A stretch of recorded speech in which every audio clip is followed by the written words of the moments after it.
Assalamualaikum warahmatullahi wabarakatuh. Tabi pun, salam sehat dan bahagia selalu untuk kita semua. Sebelumnya perkenalkan, saya Saman, calon guru penggerak angkatan 5 P4TK Matematika 05090 Kabupaten Tulang Bawang, Lampung, yang sehari-harinya saya bertugas di SDN 1 Bumi Dipasena Jaya dengan fasilitator Bapak Dr. Andes Haji Muhammad Hasim MPD, dan sebagai pengajar praktik saya Ibu Gustinah. Izinkan saya menyampaikan kesimpulan dan refleksi saya terhadap modul 1.1 koneksi antar materi. Setidaknya terdapat 3 hal yang perlu bagi saya yang perlu dibahas dalam video saya kali ini. Yang pertama adalah kodrat anak, yang kedua adalah kata menuntun, yang ketiga adalah sistem Among, serta merdeka belajar. Merdeka dalam arti merdeka lahir dan merdeka batin. Di dalam LMS muncul 3 pertanyaan. Yang pertama, apa yang saya percaya tentang murid dan pembelajaran di kelas sebelum saya mempelajari modul 1.1? Lantas yang kedua, apa yang berubah dari pemikiran atau perilaku saya setelah mempelajari modul ini? Yang ketiga, apa yang bisa segera saya terapkan lebih baik agar kelas saya mencerminkan pemikiran Ki Hajar Dewantara? Baik, namun sebelum menjawab 3 pertanyaan tadi, terlebih dahulu kita lihat dahulu pemikiran filosofis Ki Hajar Dewantara berikut ini.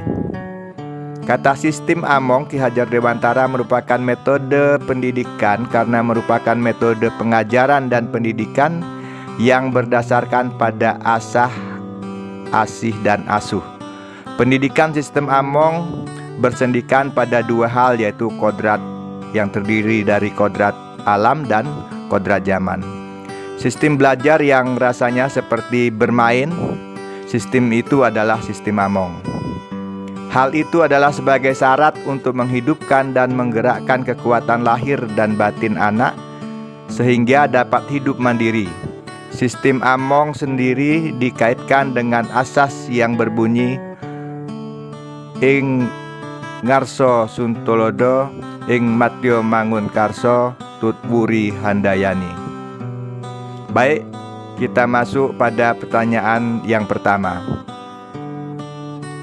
Apa yang saya percaya tentang murid dan pembelajaran di kelas sebelum saya mempelajari modul 1.1?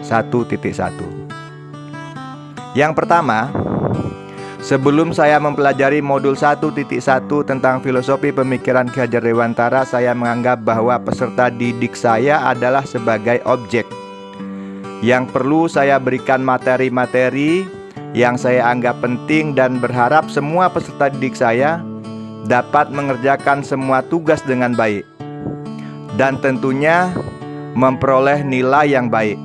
Jika peserta didik dapat nilai pengetahuan yang memuaskan atau mencapai KKM yang sudah ditentukan, maka akan muncul predikat guru yang berprestasi dalam mengajar.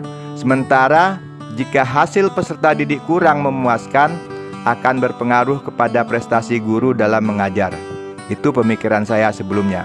Untuk itu saya terus berusaha mencari metode yang terbaik dalam kegiatan belajar mengajar agar nilai anak memuaskan. Masih minim sekali dalam saya memahami dan menerapkan pendidikan karakter. Lantas yang kedua, saya beranggapan bahwa tugas saya sebagai seorang guru adalah untuk mentransfer pengetahuan dan keterampilan. Pembelajaran adalah proses membuat peserta didik aktif, dan pembelajaran hanya terpusat pada peran guru sebagai sumber ilmu. Lalu yang ketiga, selanjutnya saya tidak merefleksi kebutuhan anak, kenyamanan anak dalam belajar, dan kemerdekaan belajar. Menurut saya peserta didik harus patuh, disiplin dengan semua tugas yang saya berikan kepada peserta didik. Lalu pertanyaan yang kedua adalah, apa yang berubah dari pemikiran atas perilaku saya setelah mempelajari modul ini? Setelah saya ikut pendidikan guru penggerak dan mempelajari modul 1.1 tentang filosofi dan pemikiran pendidikan menurut Ki Hajar Dewantara, saya menyadari bahwa yang sudah saya lakukan selama ini belum sesuai dengan semboyan Ki Hajar Dewantara, yaitu Ing Ngarso Sung Tulodo, Ing Madyo Mangunkarso, dan Tut Wuri Handayani, karena belum paham sepenuhnya tentang semboyan ini. Perubahan yang saya lakukan adalah, yang pertama, saya mulai membenahi pemikiran saya mulai dari diri saya sendiri. Dengan begitu saya berusaha memberikan contoh atau teladan yang baik dari cara bersikap dan bertutur kata, bahwasanya seorang anak mengikuti perilaku kita dan menirunya. Karena seorang guru itu digugu dan ditiru, saya harus memiliki karakter yang baik dan positif agar peserta didik saya sebagai peniru lebih berkarakter positif. Lantas yang kedua, saya berusaha menggali kodrat dan minat bakat peserta didik dengan menyadari bahwa setiap peserta didik itu adalah unik dengan segala kelebihan dan kekurangannya yang mereka miliki, mulai belajar menuntun, mengarahkan, dan membimbing mereka sesuai kodrat mereka. Tidak menjadikan KKM sebagai dasar ukuran berprestasi, melainkan dengan berbagai hal yang dimiliki peserta didik. Yang ketiga, memberikan kesempatan pada peserta didik untuk mengungkapkan perasaan serta ide-idenya. Dengan demikian, kita sebagai pendidik dapat menentukan mereka kepada tujuan pembelajaran sesuai minat mereka, yang tentunya minat yang menumbuhkan sifat karakter positif peserta didik. Yang keempat, tidak menerapkan sanksi atau teguran tegas kepada peserta didik, karena ini lebih membuat mereka tertekan dan tidak merdeka. Berusaha menjadi penyejuk bagi peserta didik yang dapat mengayomi peserta didik. Lalu pertanyaan yang ketiga adalah, apa yang bisa segera saya terapkan lebih baik agar kelas saya mencerminkan pemikiran Ki Hajar Dewantara? Yang segera saya lakukan agar kelas saya mencerminkan pemikiran Ki Hajar Dewantara adalah, yang pertama, mengidentifikasi karakter peserta didik mulai dari hobinya, cita-citanya, kebiasaannya, gaya belajarnya, kemampuan menyerap materi pelajaran, bakat atau minat, serta hal lain yang penting. Yang kedua, merancang pembelajaran yang menyenangkan sesuai dengan kebutuhan peserta didik, pembelajaran yang dikemas dalam permainan, karena salah satu kodrat anak adalah bermain, sehingga peserta didik belajar sambil bermain dengan senang sehingga mendapat kemerdekaannya.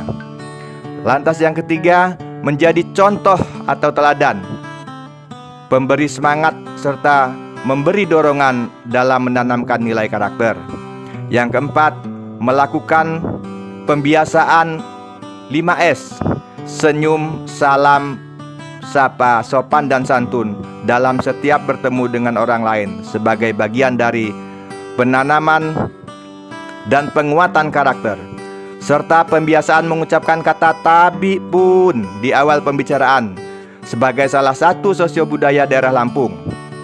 Lantas yang kelima, melakukan pendekatan secara emosional kepada peserta didik maupun orang tua wali murid, guna mencari solusi terbaik di setiap kendala yang dihadapi peserta didik dan bersama-sama dengan mengasuh minat bakatnya. Untuk dapat mengimplementasikan Merdeka Belajar yang menghasilkan profil pelajar Pancasila, tentunya saya membutuhkan dukungan semua pihak, teman sejawat, kepala sekolah, bahkan orang tua, wali murid, untuk menerapkan 3 semboyan Ki Hajar Dewantara, yaitu Ing Ngarso Sung Tulodo, Ing Madyo Mangunkarso, serta Tut Wuri Handayani. dapat membantu tugas kita sebagai pendidik dalam memberikan tuntunan, arahan, serta bimbingan agar tujuan dari Merdeka Belajar dapat terwujud dengan baik. Demikian dari saya, terima kasih. Assalamualaikum warahmatullahi wabarakatuh.